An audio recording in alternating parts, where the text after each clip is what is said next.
Congratulations to Maite Green Mercado, Lauren Shalish, and to everyone who's a part of this incredible lecture series. The theme of this series brings to mind an African proverb: when the lion tells his story, the hunter will not be a hero. This series is a reminder that narrative matters. The series is as much as an exploration of the power of narratives as it is an interrogation of the narratives of the powerful. How and where we're positioned in our world shapes the experiences that we have and our perspectives. We're reminded that there's no single reality, and we must work furiously against elevating any single story. It's important to also keep in mind that behavior is also narrative, and the juxtaposition between what we profess with our mouths and how we act in the real world is central to the story of who we are. As novelist and activist James Baldwin once said, "I can't believe what you say because I see what you do." In the end, where we are in the evolution of our own humanity is revealed not just by what we say, but by what we do. As a nation, we've always legislated the stories that can be told. What we see happening across our nation today is not new. Power brokers across our nation are certainly back to insisting that we cannot tell factual histories.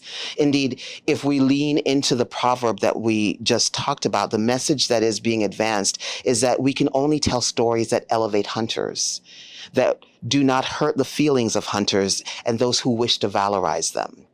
We must tell stories about the dangers they feel, the courage they mustered, the heroism for which they must be lauded. We have over time created entire industries and narrative enterprises that reify hunters and the facade of heroism that they're shrouded in. Those industries and enterprises depend on convincing everyone that lions are a menace. They are the problem. Through explicit images or subtle turns of phrase or the erasure of facts, we learn to forget the slippery reality that lions were at rest when they were accosted, that they are not the problem. In her 1993 Nobel lecture, author Toni Morrison spoke of, and I quote, "language that thwarts the intellect, stalls conscience, suppresses human potential.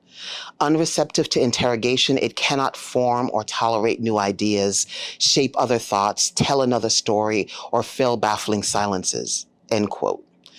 Toni Morrison talks of language that is dumb, predatory, sentimental, exciting reverence in school children and providing shelter for despots, summoning false memories of stability and harmony among the public. Those are Toni Morrison's words. This is the kind of language that chips away at the humanity of others, the kind of language that wallows in assumptions and that talks about but doesn't make room for. It is a kind of language that erases and pretends that it doesn't know that people are missing. This Sawyer lecture is important and it's necessary because it's a reminder that when we develop the moral courage to be honest, the stories that we tell actually have the power to repair injustice and to restore us to a more whole way of being.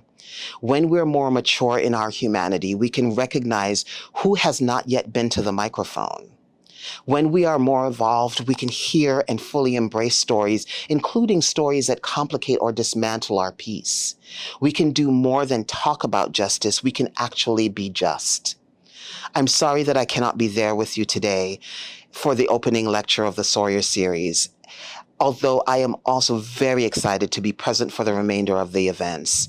I do, however, look forward to this series as an opportunity to hear disruptive narratives and to make sure that we can all be present for the stories of the lion.